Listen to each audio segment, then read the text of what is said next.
The Minnesota Timberwolves have just become the first team to advance out of the first round this playoffs by sweeping the Phoenix Suns. And we'll definitely give the Timberwolves their flowers. They've had an incredible season, but this video is not about them. We're talking about just how pathetic the Phoenix Suns are. I mean, they go all in to acquire KD, go even more all in to acquire Bradley Beal, and not only do you not make it out of the first round, you don't even win one playoff game.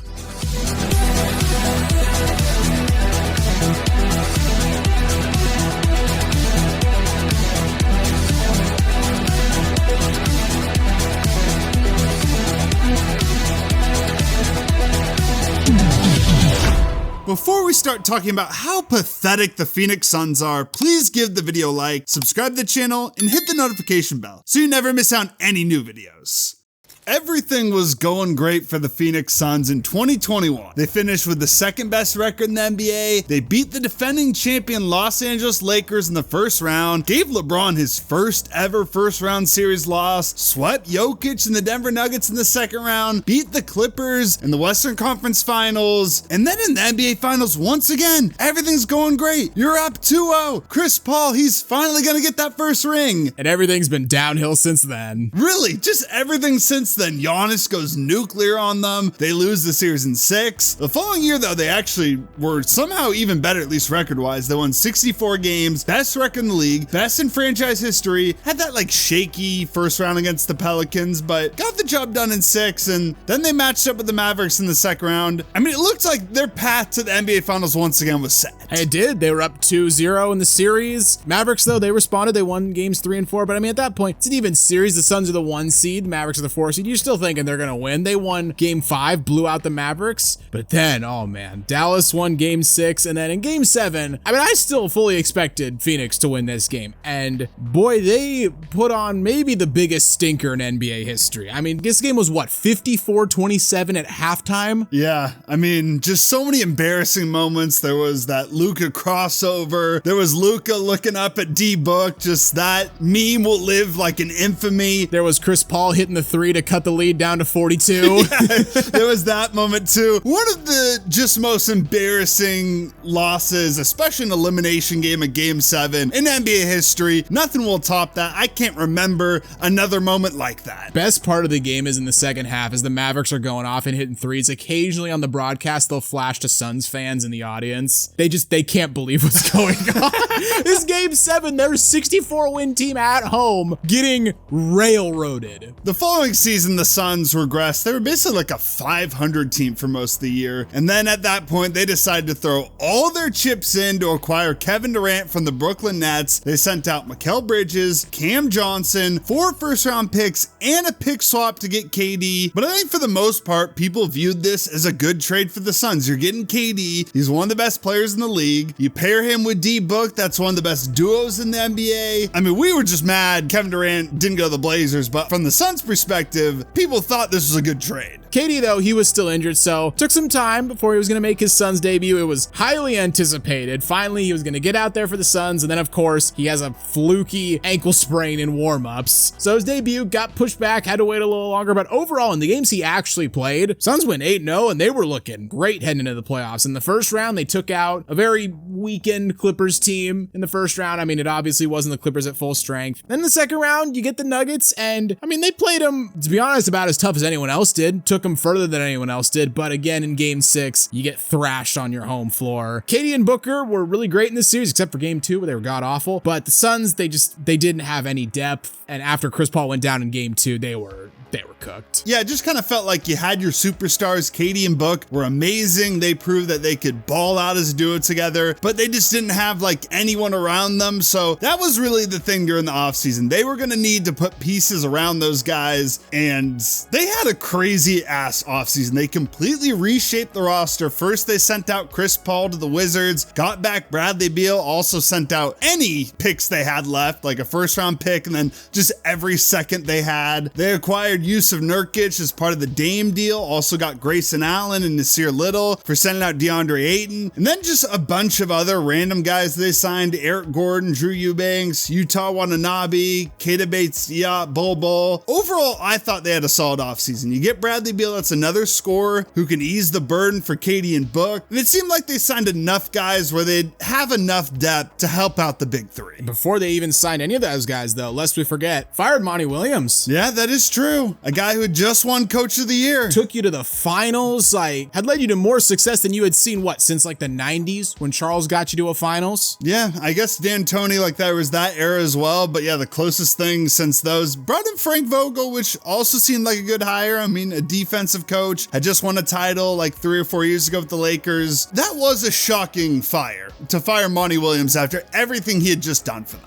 I was a bit more lukewarm on the offseason. Like, I get why they did the Beal trade. They wanted insurance in case Durant or Booker got injured, but I just kept asking, who's is playing point guard for this team? Yeah, they didn't sign a point guard. They didn't, and like, I get Booker played point in the playoffs and he played well, but that was like, that's the playoffs. It's a very small sample size. You're gonna have him play point for an entire 82-game season, and apparently they weren't even saying it was gonna be Booker. They were saying it was gonna be Beal, and yeah, I'm like, I remember that. Bradley Beal is a lot of things on an NBA basketball court. A point guard is not one of them.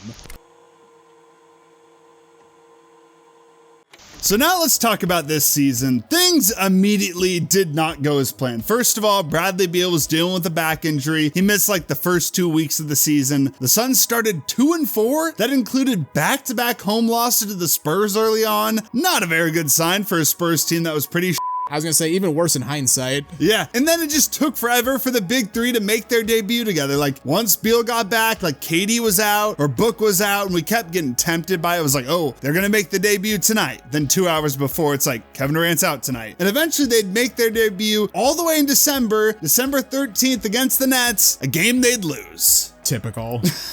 They build you up to let you down. Yeah, they lose to the guys they just sent out to get KD. Just embarrassing. And for most of the season, this team was just really disappointing. I mean, they had a couple stretches where they won like 6 or 7 in a row, but for the whole season, this team was basically fighting to avoid the play-in. And I mean, we talked about it in a video we made a couple months ago about the mid-season is like, we tried to figure out like what the hell is wrong with this team. And basically what we found is like their isolation numbers, like specifically KD and Book, they were just not efficient in isolation. And honestly, like watching this team all year, they play an archaic form of basketball. Like it really is hard to watch at times because it's just your turn, my turn, your turn, my turn. And when you throw Beal in that mix, it's like 3 offensive guys, a bunch of weirdos, and no offensive scheme other than, hey, one of our stars go get us a bucket. And it led to them being really inconsistent and not really knowing what to do with the ball, especially in fourth quarters. Their net rating in fourth quarters was minus 11.6. That's crazy. The next closest was the Miami Heat at minus 5.5. So they doubled them up. Yeah, and you'd expect them to be a good fourth quarter team. You got Book, you got KD, you even got Bradley Beal to hit some shots, and they were just straight up trash in fourth quarters. Going into the playoffs, though, the Suns, they finished with 49 wins. They were the 6th seeds. They just did avoid the play-in. Matched up with Minnesota in round 1, and we both thought it was a good matchup for them. They dominated the regular season series, won all 3 games by 10 or more points, and we both picked them to win this series. Yeah, we did. And then in game 1, you know, it started off as a close game. The Suns actually took a 1-point lead after the first quarter. The Timberwolves then just proceeded to dominate the rest of the game. KD had 31. He had a solid game, but basically everyone for Phoenix outside of him was awful. Minnesota dominated the glass. They were just the bigger, better team that night. They won 120-95 to take a 1-0 lead. In game 2, though, the Suns had a decent response. They even had a 7-point lead late in the second quarter. Did kind of lose that lead, and they only had a 1-point lead going in the half. And then in the third quarter, they just fell apart. They don't have an offensive system. If their stars go cold, they're done. They're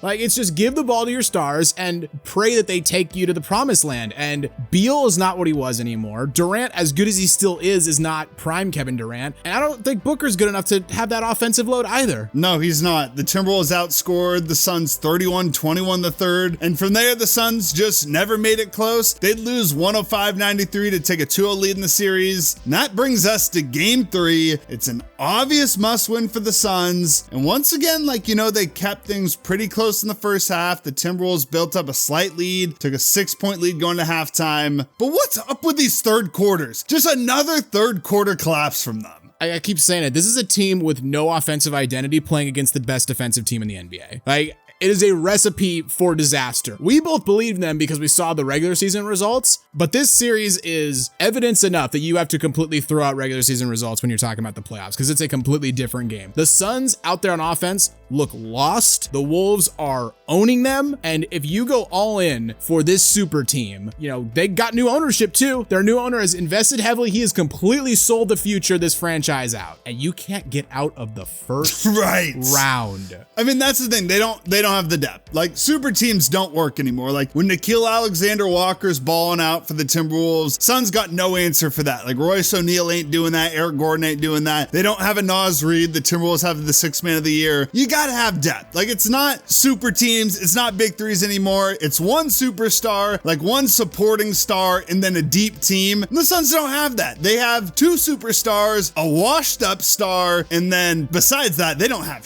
It was one of my big concerns about them before the season. It's like, what's the last big 3 that actually worked? Miami? Yeah, that's the only one I can think of. And Boston. I think the runs for Boston and Miami convinced everyone that, like, oh, super teams can work. But you're right. They don't work anymore. It's big 2s and a deep roster, and that's not what Phoenix is right now. Finally, in game 4 last night, the Suns actually probably had their best game of the series. At least KD and Booker did. Booker was incredible. 49 points. He also had 6 assists, 5 rebounds. KD, an extremely efficient 33. He was solid as well. But just the story of this team for the past 2 years since getting KD and Book ball out in the playoffs, but just no depth around them. No other players scored double digits besides those 2. And your big 3rd guy who's supposed to pick up the scoring slack, Bradley Beal, 9 points on 13 shots. Horrific. Yeah, like, why even trade for Bradley Beal if just any other random dude could put up those numbers? They had no answer for Anthony Edwards. He was incredible in the 4th quarter, capped off the game with just that monster dunk on Kevin Durant. Suns get swept, and if you're the Suns front office, where do you go moving forward? You have to run it back. You don't have a choice. Your biggest asset to potentially flip for more depth is Bradley Beal, and he has a no trade clause. So you have to find somewhere where he would want to go. So if you can't move him, you're not moving Book, you're not moving KD, you have no 1st round picks to improve the depth of this team. Like, you just have to run it back and pray that you can have a better free agency than they did last year, candidly. Yeah, I mean, they'll probably retool the roster. It sounds like Frank Vogel's about to be out. He could be fired before this video even goes out. Who knows? But I don't think there's really anything they can do. They can make some small moves, but this KD Book core with Beal now, maybe they can win a 1st round series next year, but that's about their ceiling at this point, the 2nd round, and that's it.